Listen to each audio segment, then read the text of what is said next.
नमस्कार। कैसे हैं आप सब लोग। आज मैं आपको बताने वाला हूँ एक बीमारी के बारे में जिसको बोलते हैं हम हाइपरटेंशन। दोस्तों, आई होप, मुझे लगता है कि आपको मेरे वीडियो जरूर पसंद आते होंगे, तो सब्सक्राइब कर दिया करो यार, क्योंकि वीडियो बनाने में बहुत मेहनत लगती है और आपको ऐसी रोचक जानकारी कोई नहीं देगा सरल शब्दों में। बहुत ही अच्छी जानकारी देता हूँ आपको बहुत सरल शब्दों में। इसलिए सब्सक्राइब कर दिया करो, बेल आइकन को दबा दिया करो और शेयर कर दिया करो। तो हम बात कर रहे थे हाइपरटेंशन की। हाइपरटेंशन क्या होता है? हाइपरटेंशन मतलब होता है ब्लड प्रेशर बढ़ना। ब्लड प्रेशर बढ़ना जिसको हम हाइपरटेंशन बोलते हैं। बात कर लेते हैं अभी पहले normal blood pressure. Normal blood pressure क्या होता है? नॉर्मल ब्लड प्रेशर होता है 120/80 mm Hg। ये नॉर्मल ब्लड प्रेशर होता है। लेकिन डब्ल्यू एच ओ के अकॉर्डिंग, डब्ल्यू एच ओ का मतलब होता है वर्ल्ड हेल्थ ऑर्गेनाइजेशन के अकॉर्डिंग 140/100 mm Hg को आजकल नॉर्मल माना गया। ब्लड प्रेशर में भी 120 सिस्टोलिक ब्लड प्रेशर होता है एंड 80 डायस्टोलिक ब्लड प्रेशर होता है। अगर 140 से ऊपर जाता है तो जिसको हम बोलते हैं हाइपरटेंशन। हाइपरटेंशन मतलब ब्लड प्रेशर, मतलब ब्लड प्रेशर की बीमारी हो जाना, जिसमें हमें दवाइयाँ लेना पड़ती। किस कारण से होता है, मैं कारण बताता हूँ आपको। सबसे मेन कारण होता है आपका स्ट्रेस की वजह से। दूसरा कारण होता है नींद पर्याप्त नहीं लेना। तीसरा कारण हो सकता है ओबेसिटी। ओबेसिटी मतलब होता है मोटापे की वजह से। और चौथा कारण होता है डायबिटीज की वजह से। पांचवा कारण होता है आप कोई भी एक्सरसाइज नहीं करते हैं, एक्टिविटी नहीं करते, जिसके कारण से मोटापा अधिक बढ़ जाता है, इसकी वजह से भी होता है। और और दूसरा और अधिक कारण होते हैं हेरिडिटी। हेरिडिटी मतलब अनुवांशिकता। जैसे आपकी फैमिली में माँ बाप को है तो उसकी वजह से भी आपको हाइपरटेंशन हो जाता है। ये सब कारण होते हैं हाइपरटेंशन के।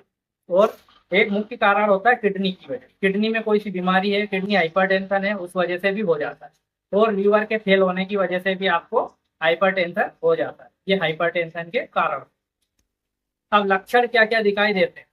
लक्षण दिखाई देते हैं आपको हाइपरटेंशन में। कार्डियक मतलब हार्ट में दर्द होना, लेफ्ट साइड में। लेफ्ट साइड में दर्द होने के कारण से कभी कभार हाथ में पूरे में दर्द चला जाता है। दर्द की वजह से कभी पीठ में भी दर्द हो जाता है। बार बार पसीना आना, चक्कर आना, जी मचलाना, उल्टी आना, पसीना आना, कभी ठंड लगना, कभी गर्मी लगना, हाथ पैरों में झुंझुनी आना, हाथ पैरों का सुन्न पड़ना, ये सब। और हार्ट रेट कम ज्यादा होना। और कभी कभार टेकिकार्डिया हो जाता है। टेकिकार्डिया मतलब हार्ट रेट बढ़ जाना। ये सब क्या होते हैं, इसके लक्षण दिखाई देते हैं। अगर ये सब लक्षण दिखाई दे तो इनको इग्नोर नहीं करते हुए तुरंत डॉक्टर के पास जाना चाहिए। अब इसमें कुछ लोग पूछते हैं कि हाइपरटेंशन में जांच कराना जरूरी होता है क्या? तो जांच करवाना चाहिए। पहला जांच क्या होती है इसमें? ब्लड प्रेशर चेक करवाना चाहिए। दूसरा ईसीजी होती है, ईसीजी इलेक्ट्रोकार्डियोग्राफी। तीसरा होता है इसमें इको। बाकी आपको कार्डियक और भी कोई प्रॉब्लम है तो उसके अकॉर्डिंग और भी बहुत सारी जांचें होती हैं। तो हमें इस बीमारी को नजरअंदाज ना करते हुए बिल्कुल हमें डॉक्टर को दिखाना चाहिए। कुछ लोग पूछते हैं कि इसमें डॉक्टर की सलाह के अनुसार टेबलेट लेना चाहिए या डायरेक्ट। तो बिल्कुल आपको डायरेक्ट दवाई नहीं लेना चाहिए, क्योंकि इसमें बहुत एमजी का फर्क आता है। तो तुरंत आपको मेडिकल से दवाई लेके ऐसे नहीं लेना चाहिए। ये हमेशा डॉक्टर की निगरानी में आपको ब्लड प्रेशर की दवाई लेना चाहिए। और कुछ लोग क्या करते हैं, टेबलेट खाली ब्लड प्रेशर कंट्रोल हो गया उसके बाद में बीपी की गोली खाना बंद कर देते हैं। ये पूरी तरीके से एक गलत है। ब्लड प्रेशर की टेबलेट एक बार शुरू होने के बाद में आपको डॉक्टर जब तक बंद नहीं करेगा तो आप ब्लड प्रेशर की दवाई बंद नहीं कर सकते हैं। ये आपका एक बहुत ही अच्छा काम है अगर आपने दवाई बंद नहीं की तो। एंड अब इसमें बहुत सारी तरीके की दवाई चलती है, इसलिए मेडिसिन से नहीं लेना चाहिए, क्योंकि इसमें बीटा ब्लॉकर दवाइयाँ भी चलती, कैल्शियम चैनल ब्लॉकर दवाइयाँ भी चलती। तो कैसी लगी मेरी जानकारी? सब्सक्राइब एंड बेल आइकन को दबाना ना भूले। धन्यवाद।